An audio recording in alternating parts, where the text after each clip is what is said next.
So now we have another one-on-one interview now with His Excellency, the Ambassador of the European Union to Israel, Dimiter Tzantchev. Please, you can welcome to the stage, please.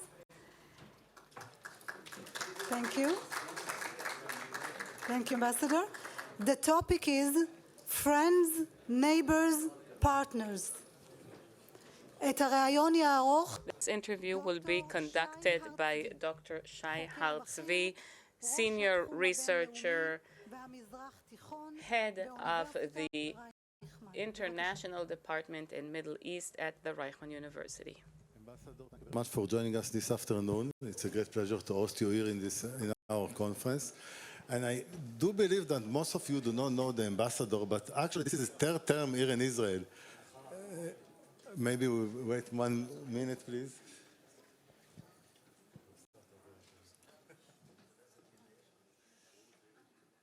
Okay, so we'll start over again.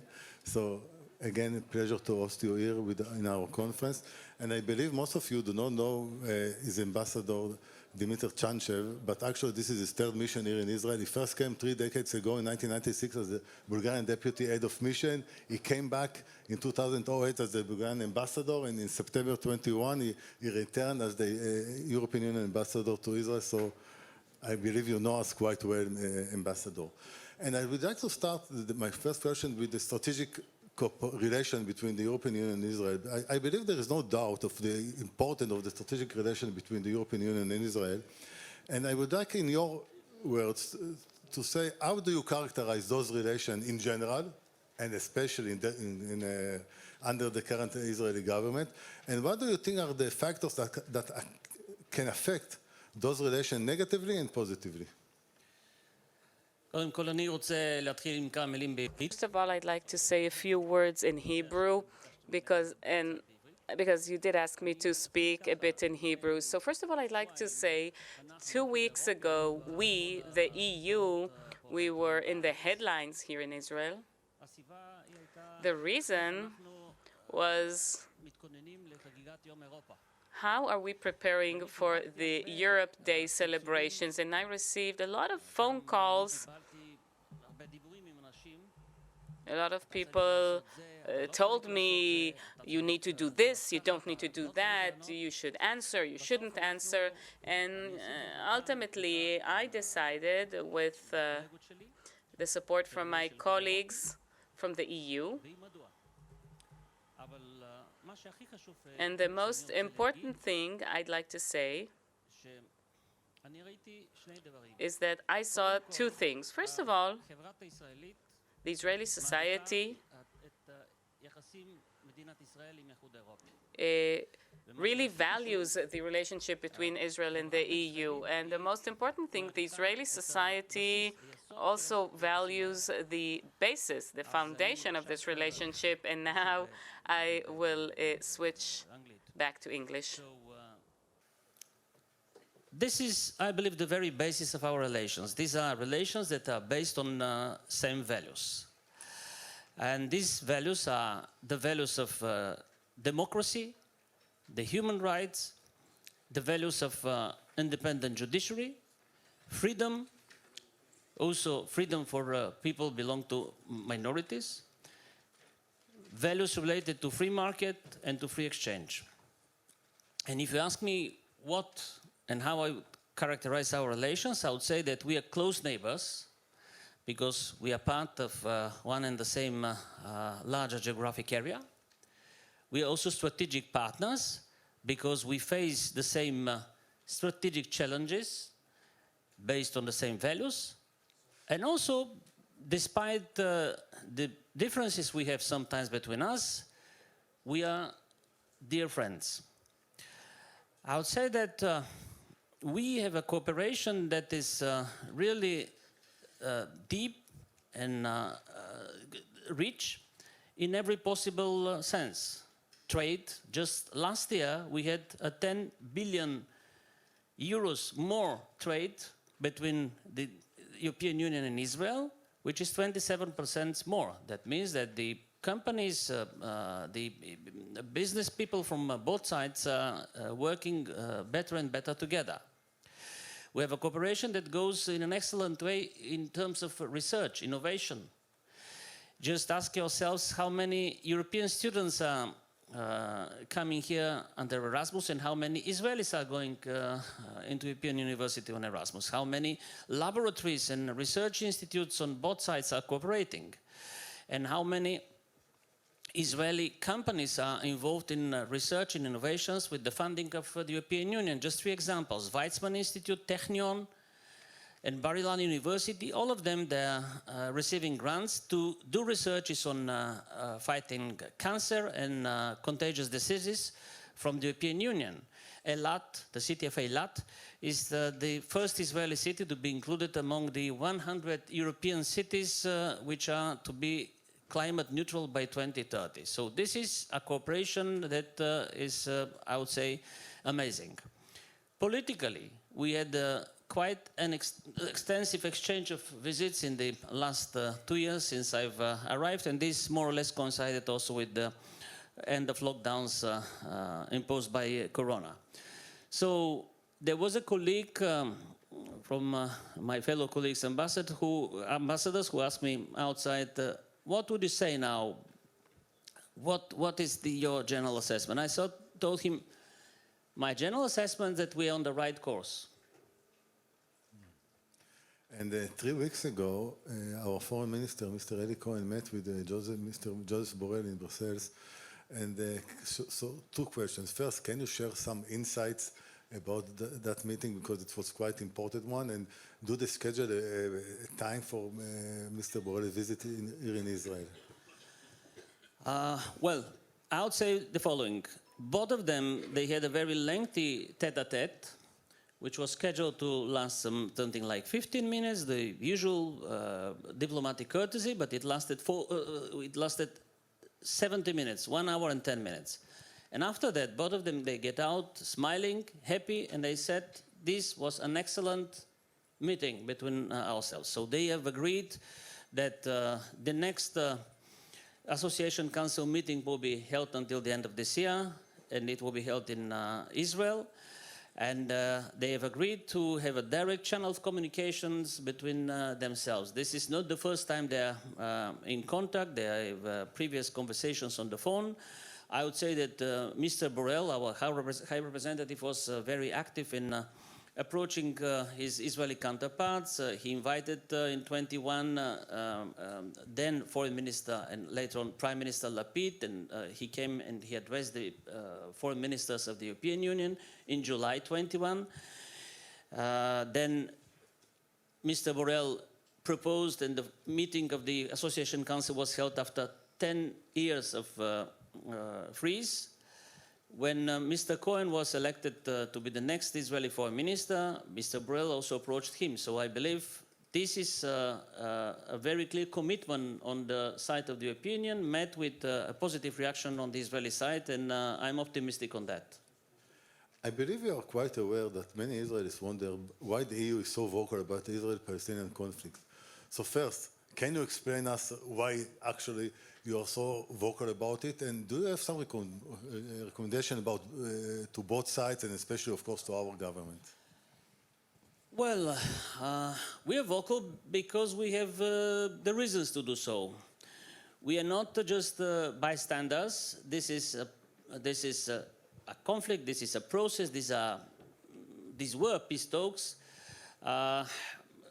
which take place in our close vicinity, in our neighborhood.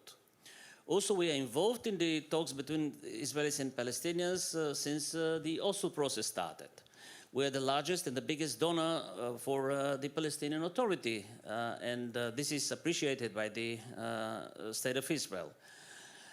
Also, we are part of other international formats like the Quartet, so we have a deep interest in this conflict to be solved. And what we are trying to do is to ensure that both sides will have equal positions when the moment will come for both sides to come back to the negotiating table. In the meantime, we're trying to provide more and more conditions for these talks, these conversations to be resumed. That's first. And second, we're trying to help the Palestinian Authority, to help the Palestinian people to live better in the current situation, to improve their economic situation and their daily life. And this is what is the focus of our projects done with them. And we are vocal when we see that on the ground there are events and there are processes that could somehow compromise the two-state solution, that could compromise the chances of the two sides to be at equal footing when they'll be back at the negotiating table. This sometimes is a reason for disagreement with the Israeli authorities. But we believe that friends are friends when they are able to tell each other what they disagree on and what they believe is to be corrected. Let's move on to the war in Ukraine. I think there's no doubt that the war has a long-term implication for the world order and security and economic situation in Europe. So I have a few questions about it. First, let's start with the simple one. How has the invasion changed Europe, and how long you will continue to support Ukraine military and economically?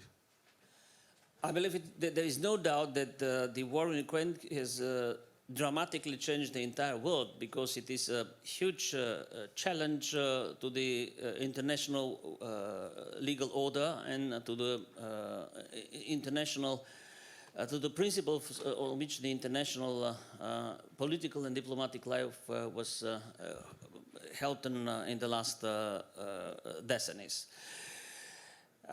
It has changed Europe as well. I believe that we have shown a remarkable example how Europe could be united very fast when it faces a common threat. Because the war in Ukraine has been seen by all Europeans as a threat to the European way of life, to the very basic principles on which the European Union is based. And that is why our support was so strong, and we had a unified response. We have provided 50 billion euros of help to Ukraine, including 15 billion euros in military assistance. And I would like to very clearly say this support will continue. This support will continue until it is needed. But now you ask me what about the end game? Yeah, but what about the end game? Because it seems like the war of attrition could last for years, because on the one hand there is no ZOPA, meaning zone of possible agreement between the parties. Putin insists to keep all the territories that Russia has occupied in the last 15 months, including Bakhmut, for example. On the other hand, President Zelensky insists to get back all the territories, including Crimea, and we're not talking about the American side, the European side, and the Chinese side, so it seems that what can be done? Well, for the time being, it's clear that Putin will not get rid of his crazy ideas of subjugating the Ukrainians and turning the Ukrainian state into a puppet state. And that is why we'll continue to support the Ukrainians. You mentioned, yes, different views and different calls. Of course, everyone wants peace. But it should not be peace at any price, especially when it comes for the Ukrainians. I can revert to what the famous Bulgarian diplomat and writer, one of the most brilliant minds we had, has written 110 years ago at the end of the Balkan Wars. Myself, I'm Bulgarian. I'm coming from a region that has gone through bloody wars for centuries. And he has written, in international relations, stability can be achieved only through justice. I believe this is very, very pertinent to the current situation in Ukraine. The only solution acceptable to the Ukrainians and for the European Union that supports them should be based on justice. And justice means restoration of the sovereignty and territorial integrity of the Ukrainian people, justice in any sense, including responsibility for those who have provoked and started this bloody war. Justice means helping Ukraine to restore its economy and infrastructure. I know that it will be very heavy, it will require a lot of efforts from all of us, but this is, in my view, the only option available. Yeah, who knows? Yesterday, we talked about the anti-Semite phenomena, that actually the number of incidents, the violence in the social media has increased in the last few years all over the world, and of course also in Europe. So in your eyes, what the EU should do or is doing to fight this dangerous phenomena, and what they should do in the future? Anti-Semitism is an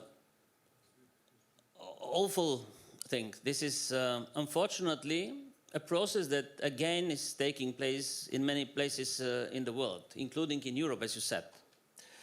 And it is a direct challenge and threat to the very basic values on which the European Union and the modern world is based. It's not only about attacking a specific group of people because of their religious or belief or the race to which they belong.